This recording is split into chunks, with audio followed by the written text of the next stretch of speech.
Saint-Étienne de Baïgori, un petit village niché au cœur des montagnes basques.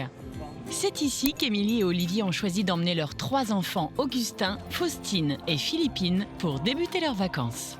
Bonjour. Bonjour. Alors, c'est pour les tarifs, comment ça se passe et combien s'il vous plaît? 7 € par adulte. D'accord. Et après 5 pour les enfants. Ok. D'accord. Donc, Un total de 29 € pour pouvoir assister à un concours de force basque. Ici, les traditions perdurent. Et aujourd'hui encore, ces joutes rurales entre villages voisins attirent les visiteurs. Merci, bon après-midi. Merci. Des épreuves ancestrales qui représentent l'identité forte du Pays basque. Tir à la corde, levée de bottes de paille, de charrettes ou la course de pichets de lait. Et voici les compétiteurs appartenant à 2 équipes locales. Notre famille va vite se prendre au jeu. À l'issue de chaque épreuve, les spectateurs sont invités à participer. Augustin, le fils aîné, est le premier à se jeter dans l'arène pour une épreuve de ramassage d'épis de maïs. Dans la tradition basque, il s'agit d'une course d'endurance où il faut récolter pas moins de 50 épis posés à intervalles réguliers sur un parcours. Une épreuve qu'Augustin remporte. Notre famille se serait-elle découvert un talent caché pour les concours de force basque? C'est ce qu'a envie de vérifier tout de suite Olivier. Il se lance à son tour dans la compétition à l'assaut de cette botte de paille de 45 kg. Il devra la soulever à une hauteur de 7 mètres, un maximum de fois. Une activité traditionnelle puisque ces 7 mètres correspondent à la hauteur de la grange où les fermiers rangent la paille au-dessus de l'étable. Galvanisé par la foule, Olivier va se transcender et repartir avec une récompense typiquement basque. Que j'ai jamais goûté. Voilà, merci monsieur. Félicitations. Voilà. Initiation réussie pour notre famille, qui après une journée à peine sur place, se mêle déjà à la population locale. Jean-Léon est un habitant du village. Il anime bénévolement les fêtes depuis toujours. Bon, merci pour cet après-midi, c'est vraiment... non, bon, nous on ne connaît pas, donc c'est une première pour nous et c'est vraiment super. De vous faire connaître et de vous faire passer un moment agréable. Il faut que les gens soient contents en sortant, quoi, qu'ils disent, bon, Ouais. c'est pas trop emmerdé. Puis voilà. Ah, pas du tout, c'était vraiment très bien. Voilà. On a découvert des choses qu'on ne connaissait pas du tout. Donc, Après l'effort, place au réconfort. Alors, qu'est-ce que vous avez bien aimé aujourd'hui? Tout, moi j'ai tout aimé, Ouais. franchement. Et rien n'était négatif, tout était positif. Oh. bah, ça me fait plaisir d'entendre des choses comme ça.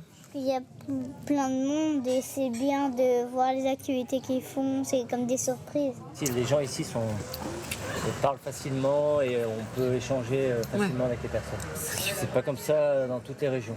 C'est pas la même Ici, mentalité. C'est vraiment hein. convivial. Allez, on lève le verre. Allez, à nos vacances, sur la côte basque. Comme Émilie et Olivier, les Français sont de plus en plus nombreux à se laisser séduire par le Pays basque pour leurs vacances. Après la Côte d'Azur, c'est désormais la 2e destination la plus prisée dans l'Hexagone. Et si ce paysage de montagne à l'extrême sud-ouest de la France attire de plus en plus de touristes, c'est notamment grâce à ses 35 km de plages et de falaises, jalonnés de stations balnéaires prestigieuses. En bord de mer, ces spots de surf n'ont rien à envier aux plus belles plages de Californie. Et à l'intérieur des terres, le contraste est saisissant. Place à l'authenticité dans un décor immuable, fait de traditions locales et d'une identité culturelle bien affirmée. Le temps d'un été, nous avons partagé le quotidien des vacanciers et des habitants du Pays basque. Une région devenue incontournable et qui voit sa population multipliée par 2 tous les étés. Parmi la foule des vacanciers, il y a la famille Dagneau. Originaire de La Rochelle, Loïc, Sylvie et leurs 2 enfants vont passer leurs premières vacances au Pays basque. Seront-ils séduits par la région et apprécieront-ils le camping 5 étoiles dans lequel ils ont choisi de séjourner? À la fin de l'été, il se pourrait bien que toute la famille prenne une grande décision pour l'avenir. C'est la plage qui va le plus m'amuser au pays. Le Pays basque, c'est un littoral sauvage avec des vagues de renommée mondiale. C'est ce qui a convaincu la famille Dutot de venir jusqu'ici pour les vacances. Résidant au bord des eaux calmes de la Méditerranée, Ils veulent se confronter aux forces de l'océan lors d'une initiation au surf. Pour les parents, l'objectif est aussi de découvrir la partie escarpée des Pyrénées-Atlantiques et de goûter aux produits du terroir. À bord de leur camping-car, les forgés, eux, ont décidé de parcourir la côte basque pour offrir aux enfants un réveil sur un paysage différent chaque matin. Le défi de notre famille, trouver tous les jours un emplacement pour garer sa maison sur roue. Ce qui va se révéler très compliqué en plein pic de la saison touristique. À Guétari, nous avons suivi le défi de 2 frères. Ils ont décidé de racheter un célèbre bar de plage situé face à l'océan et de lui donner une identité 100% basque. Ça a été très bien exploité avant, donc on a quand même un gros challenge aussi. Parviendront-ils à séduire la clientèle d'habitués en modernisant la carte ? Des beautés de l'arrière-pays aux activités de la côte, découvrez le Pays basque le temps d'un été. Pour Émilie et Olivier, choisir de passer leurs vacances au Pays basque n'a pas que des avantages. Car la fréquentation touristique a un gros inconvénient, les hébergements saisonniers coûtent cher. Pour trouver une location à un prix raisonnable, le couple venu de Nice avec ses 3 enfants a donc dû faire quelques concessions. S'installer non pas au Pays basque, mais juste à côté, dans les Landes. On vient là, ouais, donc je connais pas du tout. Nicolas, un voisin, est chargé de leur remettre les clés.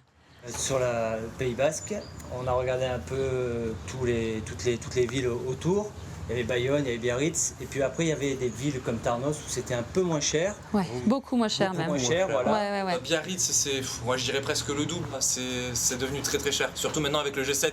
Pour cet appartement de 45 mètres carrés, situé dans un village proche de Bayonne, les Dutot payent 650 € la semaine. Merci.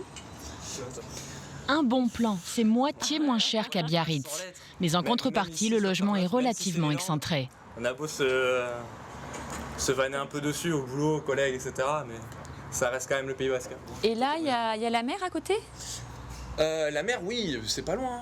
Vous continuez, au niveau de Bayonne, vous arrivez sur la barre, en 20 minutes de route, vous êtes à la plage, oui. D'accord. Pas de vue sur l'océan, mais un appartement familial suffisamment grand et confortable pour les vacances. La visite démarre et les enfants vont rapidement occuper le terrain. Oh, il reste des choses dedans ? Déjà, c'est bien. La plage de Parfait. glissement. Et allez, on la photo.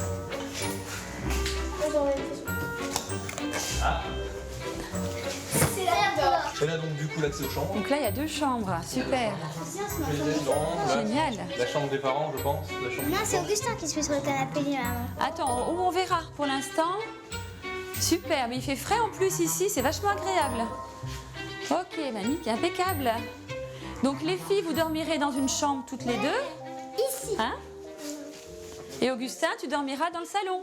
Et les négociations ne font que commencer. Compris ? Elle râle. Pourquoi elle râle ? Donc elle est dans le salon. Oh non. D'accord. Non. Vous vous mettez ensemble entre filles. Est-ce qu'on pourra faire échanger pour le canapé, une fois c'est lui, une fois c'est moi Une fois ton frère et une fois toi ? Oui. Pourquoi pas, oui. Ouais. Ça peut être une bonne idée. Vous dormirez là toutes les 2, on verra. Puis toi là-bas tout seul, un soir sur 2. Ouais. D'accord ? Enfin installés, les Dutot vont maintenant pouvoir partir à la découverte de la région. Bienvenue au Pays basque. Merci beaucoup. Mais avec plaisir. Merci de votre accueil. Mais pas de soucis, hein, vous inquiétez pas. Franchement, le Pays basque, honnêtement. Entre les envies de surf des enfants et des parents bien décidés à découvrir toutes les merveilles cachées de l'arrière-pays, J'adore. le programme s'annonce chargé. Et puis là, on va manger. Optimiste.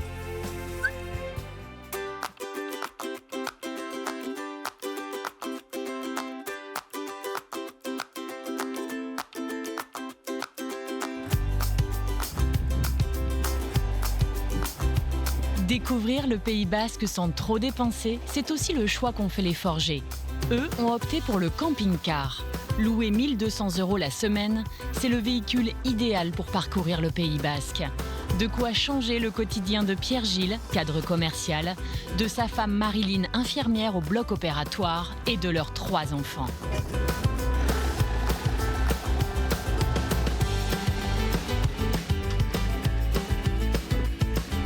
Pour ces adeptes des vacances itinérantes, il n'y a que des avantages à être libre de ses déplacements dans une maison sur roue. Et ils y ont leur repère. Et ils ne stressent même pas quand un problème technique survient. Il y a un problème avec le frigo quand on est à l'arrêt en fait. Il s'éteint. Et sinon, tu mets sur l'électrique ici. Tac. Bah écoute, laisse comme ça. Allez, go. Vous avez faim, les enfants? Oui. Relever? Tiens. Je sais pas. Je vais aller. Il faudra qu'on tourne les sièges là-bas. T'es un dur? Attends. Hop. Tu veux une compote avant Ah, c'est pratique ça. Allez, go. Bah, comme l'espace est compté, il faut qu'on fasse attention. Bah, il faut, comment dire? Que tout le monde y mette du sien. C'est ça. Et vous, les enfants, ça vous plaît le camping-car? Oui. Qu'est-ce qui vous plaît dans le camping-car? Dans le voyage en camping-car? C'est que on peut... c'est une maison qui roule. C'est à tout à disposition. Tu peux dormir. Ouais. Il y a plus de place pour t'allonger, tout ça. Quand tu roules, alors que dans une voiture, t'es tout serré, t'es obligé d'être assis. Aucune contrainte donc, si ce n'est celle de trouver un emplacement pour garer le camping-car tous les soirs. Car dans une région aussi touristique, les places sont rares. On y va un peu au feeling. Mais des fois, voilà, il y a un petit peu le goût de l'attendu, de l'inattendu, on va dire, qui fait que c'est un peu ça qu'on aime aussi.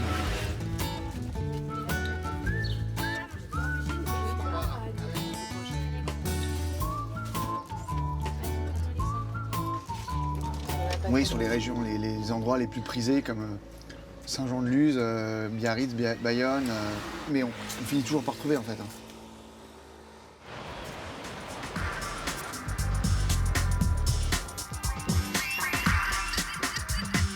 En choisissant ce mode de vacances, les forgés se laissent la liberté d'improviser à chaque instant.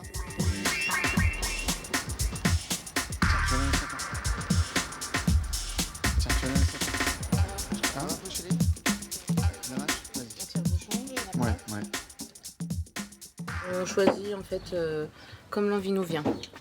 C'est le principe de pouvoir ne pas se donner de contraintes. On en a toute l'année, donc pendant les vacances, pas de contraintes. Avant de chercher un endroit pour la nuit, la petite famille s'accorde un peu de répit sur la plage de Sokoa à Cibourg. Un banc de sable parfait pour les familles, car il est abrité du vent.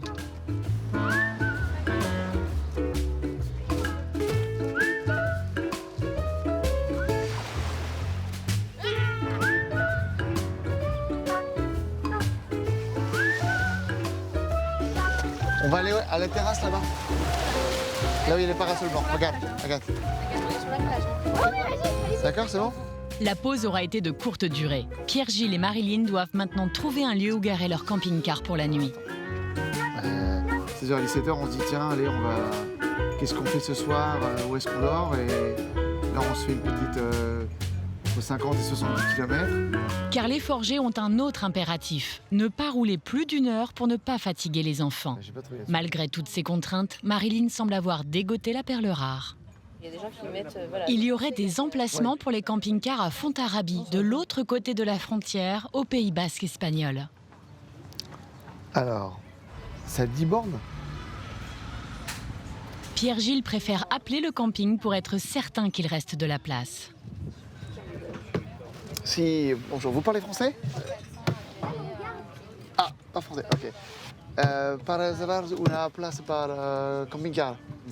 In English, because... Pierre-Gilles improvise un mélange d'anglais et d'espagnol et le tour est joué. It's for to know. Ok? Thank you, bye. C'est pas mal le petit mix espagnol. Bah ouais, parce qu'en fait, j'avais plus de notion d'espagnol, donc j'ai arrêté, j'ai fait en anglais. C'était pas mal. Donc il ne se réserve pas pour les camping-cars. D'accord. Il faut y passer. Ouais. Et il y a de la place. Il y a de la place encore.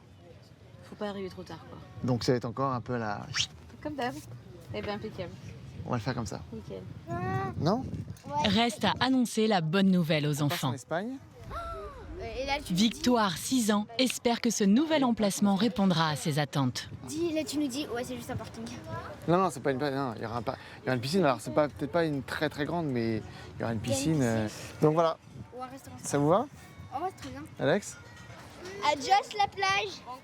Il est temps de retourner au camping-car et de prendre la route, en espérant que Pierre-Gilles ait bien compris ce que lui disait son interlocuteur espagnol.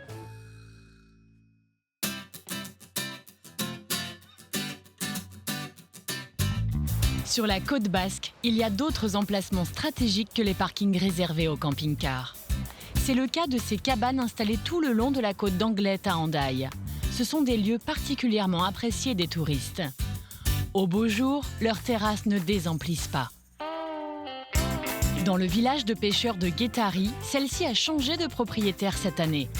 C'est Jean-Michel et son frère jumeau Alain qui reprennent le flambeau. Leur objectif, transformer ce bar de plage très fréquenté en un restaurant basque 100% authentique. Petit briefing de la journée. Alors, qu'est-ce que t'en penses? Bon, très bien. Au niveau du bar, on est bien. Ouais, on est bien. Les frères semblent confiants. Il faut dire que ces deux personnalités du monde de la restauration n'en sont pas à leur coup d'essai. Ensemble, ils ont fait leurs armes dans de grands établissements comme le Crillon ou le Royal Monceau à Paris. Parlez-moi du plaisir que vous avez à travailler tous les deux ensemble. Des fois, c'est pas du plaisir. Hein. Mais bon, on se connaît assez. Ah mais ça fait 49 ans qu'on se connaît. Et on se connaît parfaitement, donc on n'est même pas... Non. On s'engueule tous les jours, mais on sait où on veut aller. On a toujours su où on voulait aller, donc... Sans lui, je ne serais rien, et lui, sans moi, il ne ferait rien. Donc, on le sait. Donc. Soudés et complices, les deux frères aiment se lancer de nouveaux défis. Celui-ci est de taille, redonner une identité basque à un lieu qui fonctionnait déjà très bien sans eux.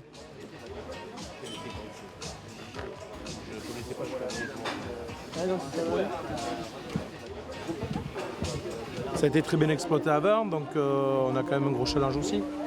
Donc il faut qu'on essaie de faire aussi bien, voire mieux. Pour réussir leur pari, les jumeaux ont vu les choses en grand. Ils ont investi 200 000 € en travaux et rénovations. Là, tu as beaucoup de manip, non, quand même? 20 manipulations pour le burger. Très bien, rien à dire. Allez, on y va, la déguste. Nous sommes la veille de l'ouverture. Aujourd'hui, c'est le grand test de la nouvelle carte. Et ce sont les serveurs qui vont endosser le rôle de critique gastronomique. Aujourd'hui, dégustation, d'accord? On vous explique. Feuille de chêne, jambon serrano. Vous avez les piquillos farcis. Les jumeaux veulent mettre à profit leurs expériences passées pour moderniser la carte, tout en utilisant les produits du terroir, comme ces sardines grillées à la fleur de sel et au piment d'Espelette, ces gambas sauvages à la plancha ou encore le traditionnel hamburger revisité au fromage de brebis. Vous avez vu le burger, il se mange, c'est pas facile à manger. Faudrait limite une petite vinaigrette là-dessus du lait, faut lui suggérer. C'est une nouvelle équipe. C'est un nouveau staff, voilà, chacun doit connaître le produit, c'est eux qui vont le vendre.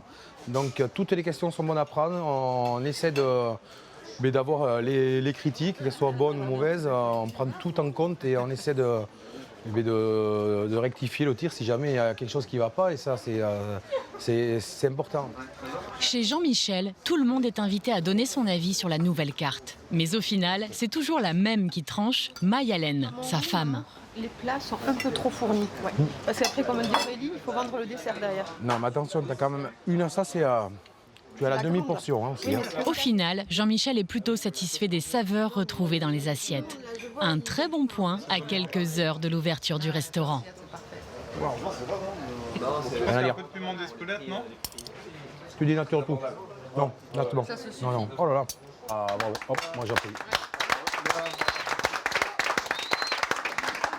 On va arriver à faire quelque chose de bien. Les jumeaux savent qu'un énorme défi les attend dès demain. Et ils vont très vite savoir s'ils ont eu raison de bousculer les habitudes de la clientèle.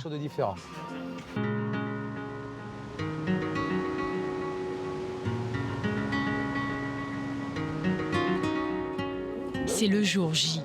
Dans quelques heures, le restaurant ouvre ses portes. Pour Jean-Michel et son frère Alain, la nuit a été courte. C'est en famille, auprès des leurs, qu'ils profitent d'un dernier moment de tranquillité avant le lancement de la saison. Ça va faire bizarre, mais après, je suis très fière d'eux qui reprennent une affaire comme ça et qui s'amusent, quoi. Les jumeaux ont plus que jamais besoin des encouragements de leurs enfants. Alain part le premier, il va ouvrir la cabane. Ah, de suite. On va aller au foot ensemble. Tu vas venir me donner un coup de main quand même. Hein? Oui.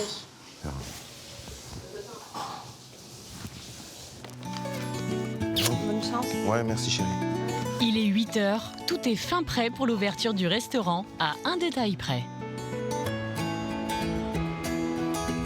Le soleil, il est aux abonnés absents. Un coup dur pour ces cabanes en bord de mer où le chiffre d'affaires se joue en terrasse. Mais Jean-Michel veut rester positif. J'ai le bureau, vous imaginez le bureau? Franchement, même s'il fait pas beau, est-ce que vous pensez que je vais au travail là? Comment il va? Ça va.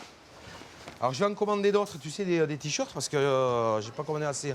Jean-Michel a tout prévu pour les employés, sauf les cirés pour abriter du froid et de la pluie. Je suis allé vivre en Bretagne, moi. C'est un problème la météo pour le jour d'ouverture? Non, ça nous permet de se mettre en place. Notre restaurateur garde le sourire. Il n'en oublie pas pour autant d'être exigeant. Car sur les 21 employés, certains sont des débutants recrutés dans la région, à qui il faut encore inculquer quelques fondamentaux. De quoi ça quoi? Ça, c'est pas des cafés pour moi. Tu vois ça? C'est de l'eau. C'est de l'eau. Ah. Je vais venir avec toi, je vais te montrer une fois. Ouais, tu fais clac, clac. Non, non, je vais te montrer comment on fait un vrai café. Tiens, viens. Alors, tu l'as bien ou non? Jean-Michel, qui a travaillé dans de grands établissements, prend toujours le temps de transmettre son savoir. Il faut qu'il soit bien fait. Tu vois, déjà ça, c'est pas bon. Hop, vous n'avez pas été jusqu'au bout. 1, 2. Tu vois combien va sortir là? Ça, hyper important. Tu vois la mousse? Ouais. C'est pas la même. Okay. À midi, les premiers clients pointent le bout de leur parapluie. La terrasse se remplit doucement. En cuisine, il est temps d'envoyer les toutes premières assiettes. Celles qui vont lancer le bouche à oreille dans la région.